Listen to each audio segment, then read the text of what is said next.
press the bell icon on the YouTube app and never miss हमने ये भी देखा है कि यूनिफॉर्म सिविल कोड को सपोर्ट कर रही हैं जी इंडिया की मुसलमान औरतें, लेकिन यूसीसी को बाइकआउट कर रहे हैं इंडिया के जो मुसलमान मर्द हैं। तो रिलीजन की बात करें तो दोनों ही मुसलमान हैं, लेकिन औरतें जितनी भी हैं, सर्वे रिपोर्ट भी कह रही है, वो कह रही है कि यूसीसी आ जाए, लेकिन मर्दों का ये कहना है कि यूसीसी जो है वो शरिया कानून के खिलाफ है। ये आखिरी सवाल भी है और आपसे जानना चाहेंगे क्यों। 67.7% यूसीसी के पक्ष में वोट किया है मुसलमान महिलाओं ने, ठीक है। अब जो यूनिफॉर्म सिविल कोड संविधान के अंदर आर्टिकल 44 में एक्सप्लेनेशन अंबेडकर जी ने बहुत पहले कर दिया था, ये कोई नई बात नहीं है, बहुत पुरानी बात है, लेकिन उसको इम्प्लीमेंट क्योंकि अब 370 है, वुमेन रिजर्वेशन बिल है, 3 तलाक बैन है, तो ये सारे जितने भी बहुत महत्वपूर्ण।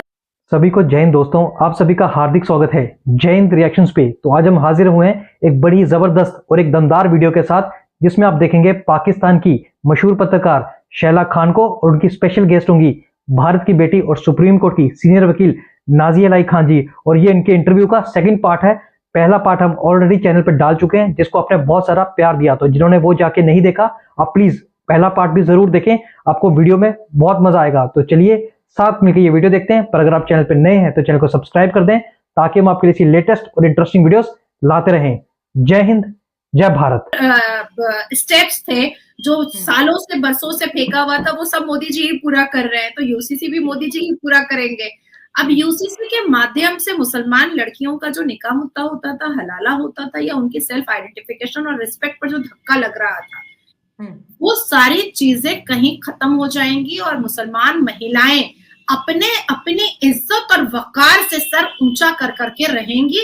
ये चीज मुसलमान मर्दों को पसंद नहीं आ रहा है, क्योंकि मुसलमान मर्द औरत को खेत बोलते हैं, क्योंकि मुसलमान मर्दों के हिसाब से हम सेक्स टॉय हैं, क्योंकि मुसलमान मर्दों के हिसाब से औरत की शादी अगर 12 साल में ना हो तो वो आवारा हो जाती है, क्योंकि मुसलमान मर्दों के हिसाब से औरत जो है अगर वो पढ़ लेती है तो वो आवारा बच्चलन हो जाती है, अगर वो वेस्टर्न पहन लेती है तो वो बच्चलन हो जाती है, अगर वो शिक्षित हो जाती है, अगर वो वोकल हो जाती है, अगर वो काम करती है बाहर निकल करके तो वो बच्चलन हो जाती है। ये मुसलमान धर्म के ठेकेदार बोलते हैं, ये मैं नहीं बोल रही हूँ, ये ठेकेदार बोलते हैं। अब कहीं ना कहीं यूसीसी के माध्यम से मुसलमान महिलाओं को जो इतना महत्वपूर्ण जो उनको इज्जत दी जा रही है, ये मुसलमान मर्दों को पसंद नहीं आ रहा है, किसी भी तरीके से पसंद नहीं आ रहा है। अभी मैं आपको एक रिकॉर्डिंग सुनाऊंगी, एक न्यूज क्लिप सुनाऊंगी, जिससे लोगों को समझ में आएगा कि मुसलमान मर्द किस तरह से सनातनियों को मलाइन करते हैं और डिफेम करते हैं। राम लक्ष्मण दुर्गा लक्ष्मी फुला क्या क्या है कितने वही हर 8 दिन में एक नया पैदा हो जाता है। अब तो नए आ गए, गणेश थे वो थे महाराज, अब हनुमान जयंती आ गई, रामनवमी आ गई, लक्ष्मी मालूम थी, ये भाग्य लक्ष्मी आज तक नहीं सुने। जिस तरह से ये मलाइन कर रहे हैं हिंदू धर्मों को, और इसी का बड़ा भाई जो आप स्क्रीन पे चला रही हैं वो अपना हिस्सा मांग रहा है। तो मैं आपको बात बता देती हूँ असदुद्दीन अवैसी के बारे में, कि असदुद्दीन अवैसी के दादा अब्बू जो थे वो पाकिस्तानी ही थे, और उन्होंने राजूकार की एक फौज बनाई थी भारत की विरोधिता करने के लिए और पाकिस्तान के पक्ष में लड़ने के लिए। फिर भी भारत में उनको कॉन्स्टिट्यूशन बॉडी बना करके उनको पार्लियामेंट का हकदार बनाया गया है और उनको बिठाया गया है। फिर भी वो पाकिस्तान के भी सगे नहीं है, कई बार पाकिस्तान को भी अपनी बातों में लपेट चुके हैं। मैंने उनकी जो है किसी को सगे नहीं है। अब अभी आप शैला मुझे बताइए ना कि मुसलमान किसका सगा है। अब आप मुझे बताइए, चलिए आप जिस कपड़े में अभी घर के अंदर बैठी हैं, आप पब्लिक इंटरव्यू के लिए जाइए तो इस कपड़े में देखिए आपको रंग देगा। तो मुसलमान किसका सगा है? मुसलमान किसका सगा है? मैं शलवार कमीज और दुपट्टा पहन के जाती हूँ। मेरा कसूर ये होता है कि मेरा दुपट्टा मेरे शोल्डर पे होता है, ये गले में होता है, और उस पे भी मुझे फरमान जारी किया जाता है कि इस्लाम की खिलाफ वर्जी मत करो और दुपट्टा सर पे लो। अच्छी बात बता रहे हैं, लेकिन मैं अकेली तो नहीं कर रही ना, बाकी सब भी तो कर रहे हैं ना। मैं कुछ मुख्तलिफ अगर वाकई में मुसलमान शैला किसी का सगा हो सकता तो पाकिस्तान इस्लामिक देश में चकला और कोठा तो नहीं होता, प्रोस्टिट्यूट्स तो वहां पर नहीं होनी चाहिए थी।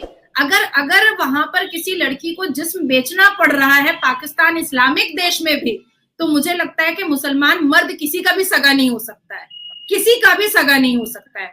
और कोई मुसलमान मर्द निहत्था नहीं है। धरती में उनके एक हाथ में चापड़ और दूसरे हाथ में पत्थर होता है, और जन्नत में उनके पास 72 वर्जिन हूरें होती है। कोई मुसलमान मर्द निहत्था नहीं है। और आज अगर पाकिस्तान की सरकार आपको ये कह दे कि यूसीसी ला रहे हैं, तो मुझे लगता है कि आप लोग तो घुंघरू तोड़ दीजिएगा नाच नाच करके कि यूसीसी आ रहा है, यूसीसी आ रहा है। तो जब पाकिस्तान इस्लामिक देश में यूसीसी जैसा अगर कुछ आता है, तो आप लोग जब इतने खुश हो सकते हैं, तो हमें सोचिए कि हम कितने खुश हो रहे हैं। हमें तो ये कहा जाता है कि हम बहुत लिबरल माहौल में रह रहे हैं, हम बहुत डेमोक्रेटिक कंट्री में रह रहे हैं, हमारे पास 82.7% सनातनी है। लेकिन उस 82.7% सनातनियों को आज से 9 साल पहले रोज गालियां सुननी पड़ रही थी, रोज मलाइंग होना पड़ रहा था, रोज खड़े होकर के भगवान राम को गालियां दी जा रही थी और सनातनी चुप से सुन रहे थे। आज जब रिवर्स मिल रहा है, आज जब उल्टा रिप्लाई मिल रहा है, तो कहा जा रहा है कि मुसलमान खतरे में है। अरे भाई, तुम हर रोज 50 बार कहोगे गुस्ताख रसूल की सजा सरतन से जुदा, तो एक दिन कोई बर्दाश्त होते होते तो बोल ही देगा ना कि अपमान राम की सजा सर धड़ से जुदा, बोल ही देगा ना।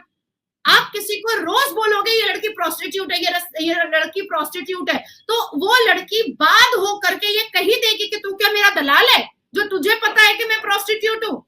तो ये जो 76 साल से जो मुसलमानों ने हड़कंप मचा करके रखा है अपने जिहादी माइंडसेट की वजह से, उससे बाद हो करके जो भी थोड़े बहुत रिएक्शंस, वो भी वोकल अंदाज में, वो भी सोशल प्लेटफॉर्म पे निकल रहे हैं, उससे मुसलमानों को लग रहा है कि वो डर गए हैं। भैया डर कैसे गए हो? तुम्हारा फ्रीडम ऑफ स्पीच का नाजायज फायदा तुम उठाते हो, मस्जिदों का चंदा तुम लेते हो, मदरसे का पैसा तुम उठाते हो, भीख तुम मांगते हो, फितरा ज़कात तुम खाते हो, वक्फ बोर्ड के द्वारा करोड़ों की संपत्ति पर तुम कब्जा करके बैठे हुए हो, मस्जिदों को अपने अंडर में तुम लेकर के बैठे हुए हो, फिर भी तुम कह रहे हो कि तुम डरे हुए हो। तो अगर 5 वक्त नमाज पढ़ने से भी अगर तुम्हारा डर नहीं निकल रहा है, तो पढ़ लो एक बार हनुमान चालीसा, शायद डर निकल जाए।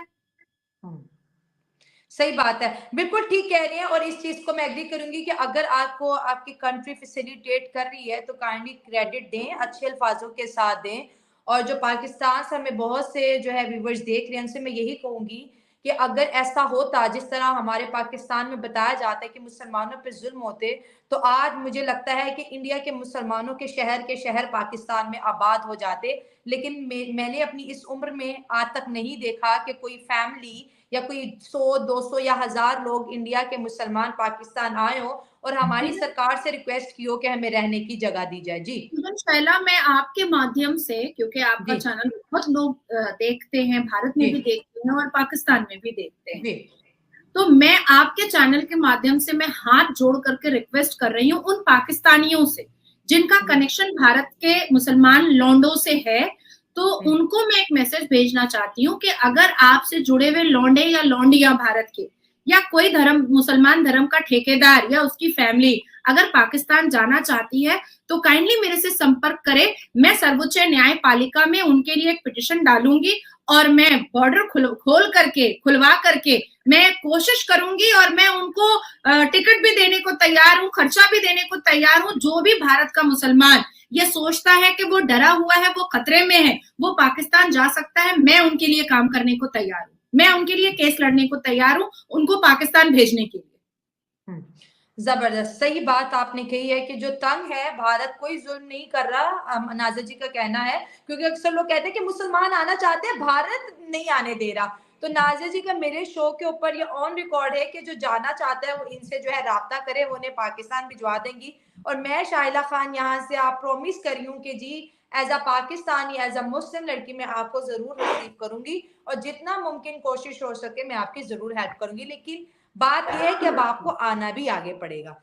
दोस्तों, आशा करता हूं कि वीडियो को आपने अंत तक देखा होगा और हमेशा की तरह नाज़िया लाई खान जी का बेबाक और दमदार रिस्पांस और उनका इंटरव्यू आपको काफी पसंद आया होगा और इसमें आपको बहुत मजा आया होगा, जिसमें ना सिर्फ उन्होंने पाकिस्तान को धोया बल्कि उन मजहब के ठेकेदारों की भी अच्छे से क्लास ली और करारा जवाब दिया जो भारत में रह के भारत को और हिंदुओं को गाली देते हैं। और लास्ट में उन्होंने एक बड़ी मजेदार बात की जो भी भारत में रहता है पर जाना पाकिस्तान चाहता है, जिसका दिल पाकिस्तान के लिए धड़कता है, उसके लिए नाजिया जी पूरा इंतजाम करेंगी और बॉर्डर के उस पार शैला खान उसको रिसीव भी करेंगी। तो जाना चाहता है वो नाजिया खान जी को संपर्क कर सकता है। तो आशा करता हूं वीडियो आपको काफी पसंद आई होगी। अगर आपको वीडियो अच्छी लगी है तो इसे लाइक और शेयर जरूर कर दें और अपने विचार हमें कमेंट सेक्शन में लिखकर जरूर बताएं। तो चलिए फिर मिलेंगे ऐसी किसी जबरदस्त वीडियो के साथ। पर एक बार फिर चैनल पर नए हैं तो चैनल को सब्सक्राइब कर दें ताकि हम आपके लिए लेटेस्ट और इंपॉर्टेंट वीडियोस लाते रहें। जय हिंद, जय भारत।